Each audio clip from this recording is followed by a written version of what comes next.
आदित्य, मारुती थांब. आदित्य, साजिरी, मारुती मामाच्या पाया पडा.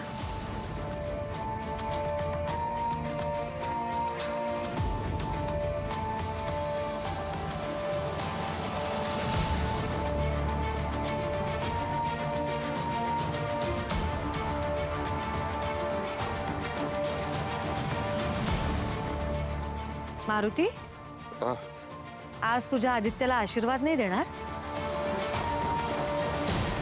तुझा भाचा आज त्याच्या आयुष्याची नवीन सुरुवात करतोय. तुझ्या आशीर्वादाने त्या दोघांचाही संसार सुखाचा होईल.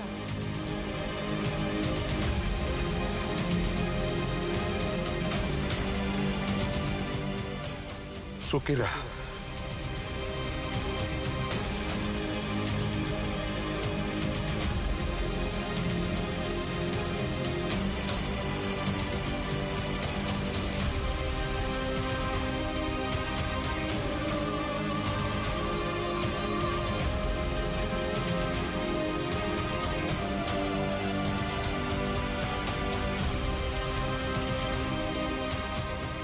चला, आता मी डिक्लेअर करते की या दोघांचंही लग्न ठरलेलं आहे आणि या गणपतीत आपण साखरपुडा करून टाकूया.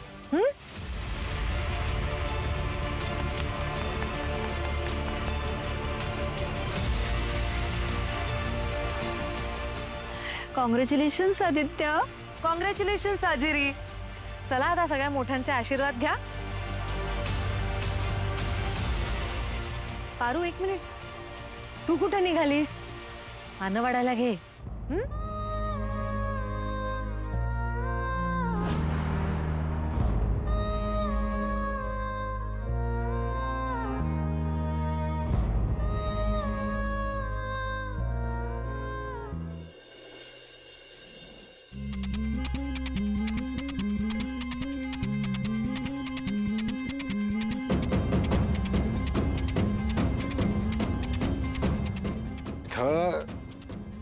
किर्लोस्करांच्या बंगल्यात टिळ्याचा कार्यक्रम झाला.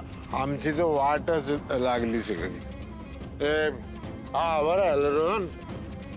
गेट खोल ना, गेट खोल. हे काय मारुती मामा, तुम्ही पिलाय? कोण म्हणलं पिल्लं? मारुती मामा, ती बाटली द्या. काका मी तुला काय देऊ मला सांग. बाटली द्या इकडं, मी ठेवतो, तुम्हाला देतो परत. देतो देतो बाटली, पण माझे एक काम कर. पारुल सांगू नको मी दारू पिलो.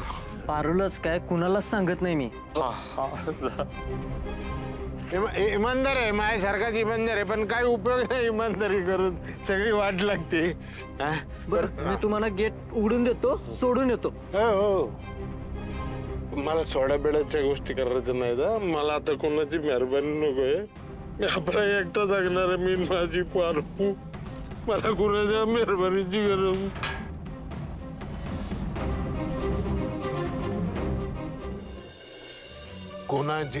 कुणाची गरज नाही मला, सांगून ठेवतो. तेव्हा मी तुला लय मानतो. मी तुझं सगळं करतो, तसंच माझी पोरगी पण तुझं सगळं करते ना. पण तू असं काय केलं? माझ्या पोरीवर असा अन्याय का केला? माझ्या पोरीच्या आयुष्यात सुख लिहिलेलंच नाहीये का? आम्ही कुणाला जाब विचारायचा? तुला आम्ही मानतो देव म्हणून, तुला जाब विचारायला पाहिजे ना. पण आम्ही पामर माणसं, तुला काय जाब विचार ना. घरी जातो करतो काय? मारुती,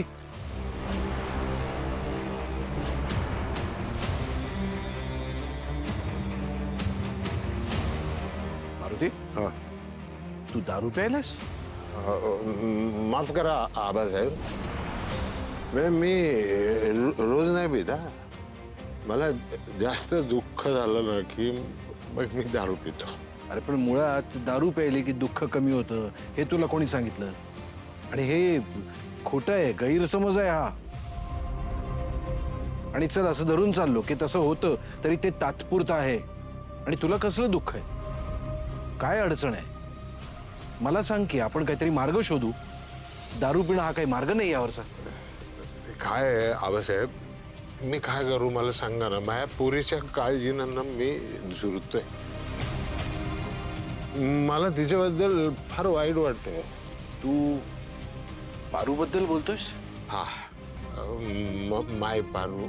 तिचं लग्न व्हावं म्हणून इकडं गावाकडनं शहरात घेऊन आलो. आईल्या मॅडम आहेत ना, त्यांच्या कृपेनं बंगल्यामध्येच तिला नोकरी लागली. आईल्या मॅडमच्या आशीर्वादानं ती किर्लोस्कर कंपनीची ब्रँड अँबॅसेडर झाली. तिला मान मिळाला, सन्मान मिळाला. पण बाप म्हणून मी तिचं लग्न नाही लावून देऊ शकलो. एकदा नाही 2 वेळेला तिचं लग्न मोडलं. मारुती, पारू अत्यंत गुणी मुलगी आहे. तिचं सगळं चांगलं होईल, तिचं लग्न छान होईल, चांगल्या घरात पडेल ती. हाय आबासाहेब.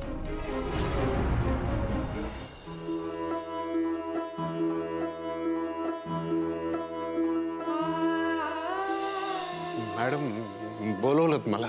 आदित्यच्या लग्नाची सुपारी फोड.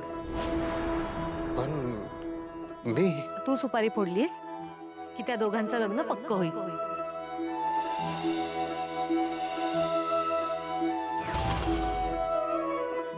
एकदा ही सुपारी फुटली की लग्न फिक्स झालं म्हणून समजा.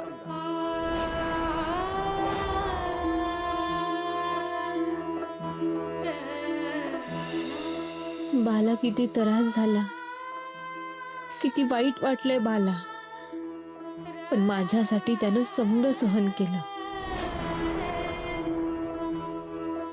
आता माझी काळजी वाटते. किती वेळ झाला अजून आला नाही.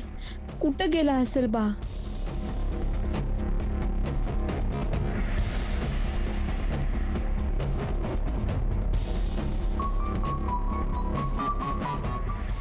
गणू ग बस तू.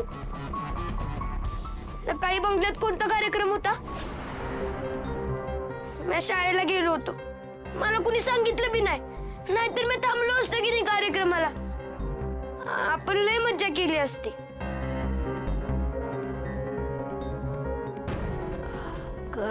गणू बाळा, ते देवी आईंचे काही पाहुणे आले होते. त्यांचंच काहीतरी होतं. विशेष काय बी नव्हता.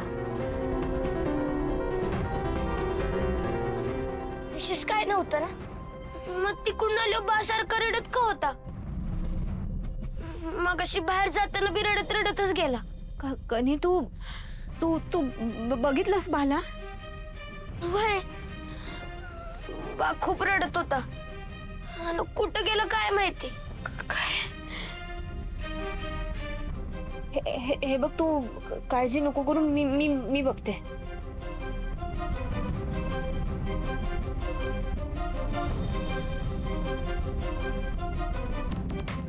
हॅलो माळी दादा, बा आला होता का तुमच्याकडं? नाही ग पारू, मारुती मला दिसलाच नाही. काय झालंय का ग? नाही, काही नाही झालं. मी सांगते नंतर. ठेवते हा फोन. आणि दादाकडे नाहीये बा. मग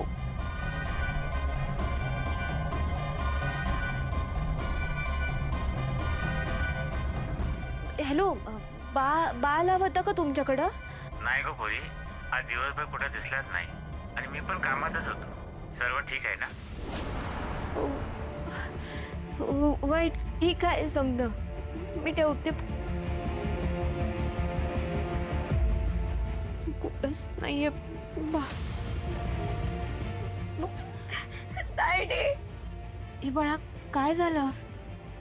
तायडे, मागच्या वेळेसारखं बा आज पण कुठं गेला नसेल ना? नाही बाळा, तू नको काळजी करू. आपला बा कुठं बी गेला नसेल, त्याला काय बी होणार नाही. मी एक काम करते. तू हे घे. तू इथंच थांब. मी बाला बघून आले. थांब इथंच. तायडे, तायडे लवकर या. असं नाही होऊ शकत. का नाही होणार तसं? कारण माझी पारू आणि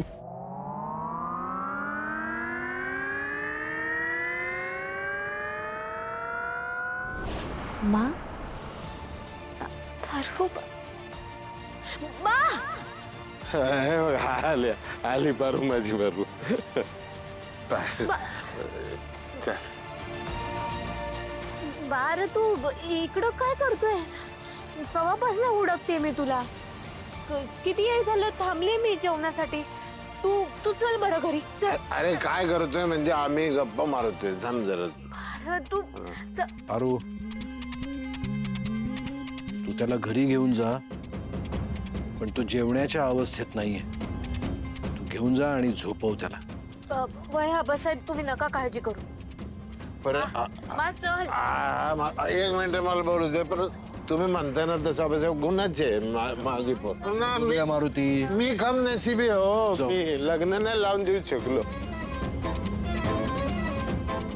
पारू, तू खरंच खंबीर आहेस. मानलं पोरी तुला. आज तू मारुतीची लेक नाही तर आई झालीस.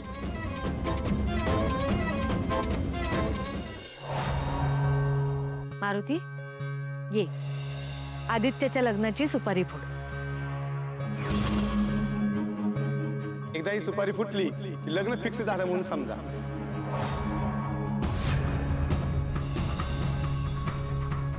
आई आई कुठे आहे बाबा? बाबा मी काय विचारतोय, आई कुठे आहे? हे बघ आदित्य, मला तुझी अवस्था कळतीये, पण ही गडबडून जायची वेळ नाहीये. जरा धीरानं घे ना. हे बघ सगळं काही सुरळीत होईल. बाबा काय बोलताय तुम्ही? हो, तुम्हाला कळत नाही का वेळ निघून चालली आहे? आदित्य, तुम्ही बघितलं ना आज काय झालं सगळं? पारूला तिच्या नवऱ्याचा टिळ्याचा कार्यक्रम बघावा लागला. सगळ्या कार्यक्रमाची तयारी सुद्धा तिलाच करावी लागली. पेक्षा दुर्दैवी काय असू शकतं? तिच्या मनात काय काय सुरू असं,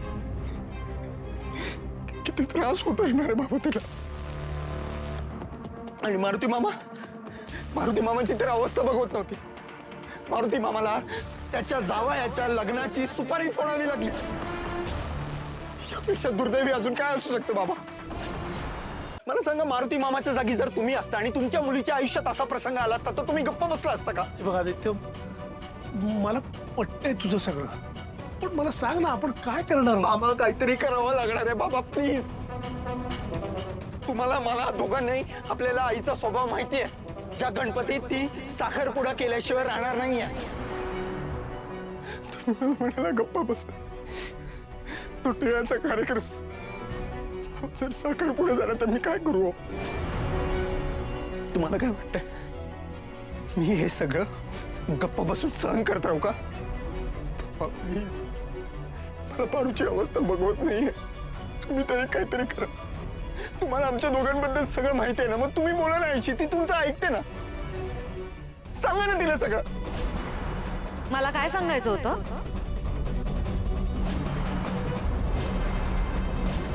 तू एवढ्या रात्रीची कशाल आली माझ्या बरोबर? मी काय पडून चाललो होतो का? हा? अरे वा. बा अरे काय चाललंय तुझं? असं का करतोयस तू? काय केलं मी? काय केलं? अरे बोलायच्या आधी जरा विचार करून बोलत जा ना. कसला विचार? बा तू आता आबासाहेबांना आमच्याबद्दल समजा खरं सांगायला निघाला होतास. मग काय करू? अजून किती विचार करायचा मी? तू मला सांग. अरे काय ना, मला ना तुझं दुःख बघवत नाही. आयुष्यभर मी तुला सुख नाही देऊ शकलो. त्या आदित्य बाबांच्या कार्यक्रमात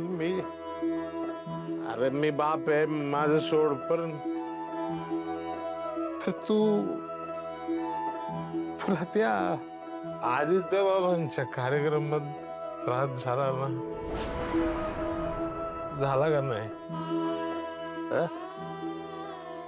हे बघ बा, तू माझा इतका विचार नको करूस. का नको करू? का नको विचार करू? तू मला सांग.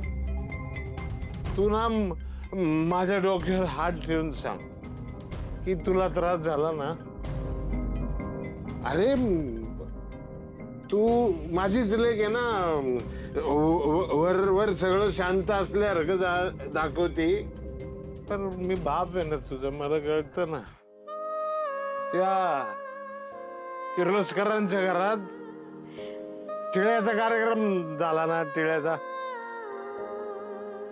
समदे होते ना तिथं कार्यक्रमात. कुणी कुणी घेतली का तुझी बाजू? तू मला सांगितली का?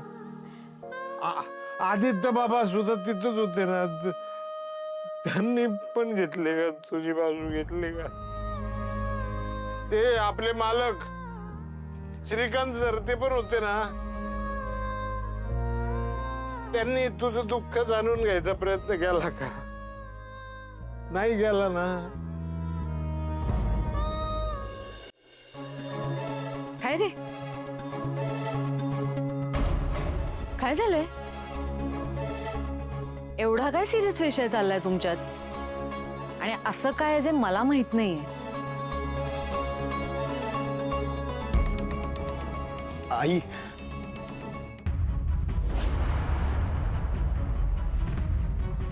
अहिल्या, मी तुला आता जे काही सांगणार आहे त्यामुळे तुला त्रास होईल, पण नाही सांगितलं तर खूप उशीर होईल. श्रीकांत, काय झालंय? हे बघ, जे काही आहे ते तू मला स्पष्टपणे सांगू शकतोयस. अहिल्या, अहिल्या, आदित्यला साजरी पसंत नाहीये. काय? हो, म्हणजे तो तिच्याशी लग्न करायला तयार नाहीये. आणि मला वाटतं आपण आपला निर्णय मुलांवर लादायला नको. आणि तसंही पुढे जाऊन आदित्यलाच तिच्याबरोबर संसार करायचा आहे, तर निर्णय सुद्धा त्यालाच घेऊ दे ना. आणि जर का आदित्यला साजिरी पसंत नसेल तर आपण हे लग्न नको लावायला. एक मिनिट श्रीकांत, काय बोलतोयस तू? इथे आदित्याच्या आवडीनिवडीचा प्रश्न येतोच कुठे? आपलं आधीच ठरलं होतं ना की त्याच्यासाठी मुलगी मी पसंत करणार. मग एक मी योग्य मुलगी त्याच्यासाठी निवडून आणली, जी त्याला पसंत होती, लग्न करायला तो तयार झाला, आणि आज अचानक म्हणतो की लग्न करायचं नाहीये म्हणून. आई, मी तयार. एक मिनिट श्रीकांत, हे होणार नाही. काही झालं तरी आदित्य या लग्नाला नकार देऊ शकत नाही.